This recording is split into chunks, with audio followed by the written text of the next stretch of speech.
तो ये मामला है 5 जून 2023 का। अपनी ही पत्नी के ये टुकड़े कुकर में उबाला और कुत्तों को खिलाया। ये बोलते ही मेरी रूह कांप जाती है कि कोई इंसान किसी के साथ ऐसा कैसे कर सकता है। तो चलिए खौफनाक कहानी शुरू करने से पहले अगर आपने मेरे चैनल को सब्सक्राइब नहीं किया है तो सब्सक्राइब कर दें। धन्यवाद। तो चलिए मैं आपको पूरी कहानी बताता हूँ।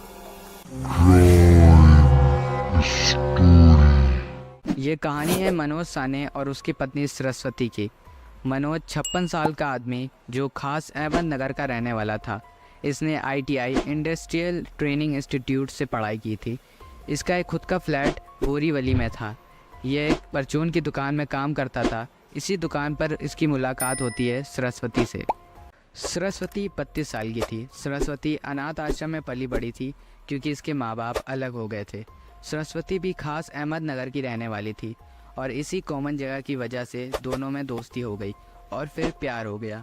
इन दोनों ने डिसाइड किया कि ये दोनों साथ रहेंगे, इसलिए दोनों ने एक मंदिर में जाकर शादी कर ली।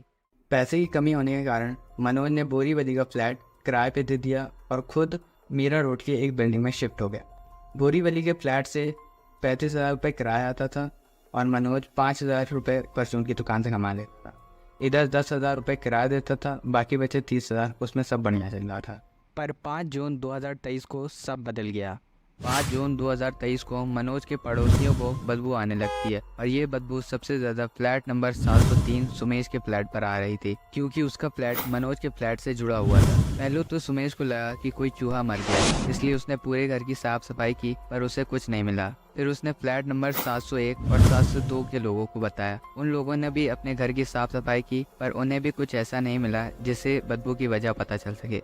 6 तारीख गुजरी, बदबू और तेज हो गई। इन लोगों ने छत पे भी देखा पर कुछ नहीं मिला। अब 7 तारीख आ गई। 7 तारीख को बदबू बहुत ज्यादा तेज हो गई। तीनों अपने अपने घर साफ कर चुके थे लेकिन बदबू अभी भी आ रही थी। फिर इन लोगों को एहसास हुआ कि ये बदबू फ्लैट नंबर 704 से आ रही है। सुमेश वहां जाता है और दरवाजा पीटता है पर अंदर से कोई जवाब नहीं मिलता।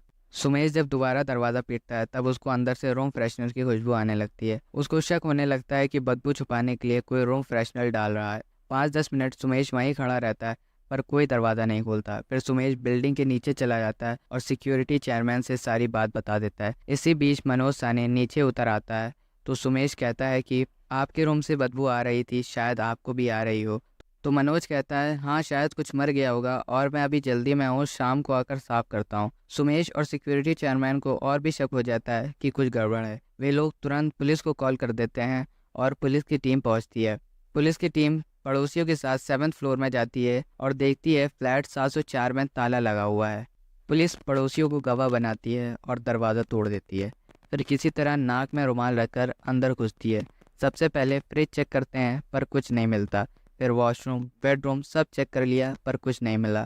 फिर पुलिस की टीम किचन में जाती है तो देखती है कि वहाँ 2 बाल्टी खून से भरी हुई है और उसमें छोटे छोटे मांस के टुकड़े हैं। एक तवा जिसमें मांस को भुना गया है। फिर उन्होंने एक कुकर देखा। कुकर को खोला तो उसमें भी मांस के टुकड़े उबले हुए थे। फिर से पूरे घर की छानबीन होती है तो उन्हें एक महिला की चोटी मिलती है। चोटी को देखकर यह अंदाज़ा हो गया कि किचन में जो मांस के टुकड़े हैं वे किसी महिला के हैं।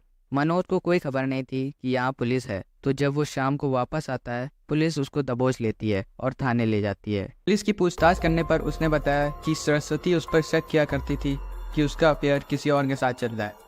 इसी लड़ाई की वजह से सरस्वती ने जहर पीकर आत्महत्या कर ली। तो पुलिस ने पूछा कि उसके टुकड़े किसने किए तो उसने कहा मैंने किए, क्योंकि मुझे लग रहा था कि लोग मुझ पर शक करेंगे, इसलिए मैंने पहले टुकड़े किए, कुकर में उबाला, तवे में फ्राई करके बाहर एक पॉलीथीन में ले जाके कुत्तों को खिला दिया। हालांकि पुलिस को इस बात पे यकीन नहीं है और अभी भी पूछताछ चल रही है।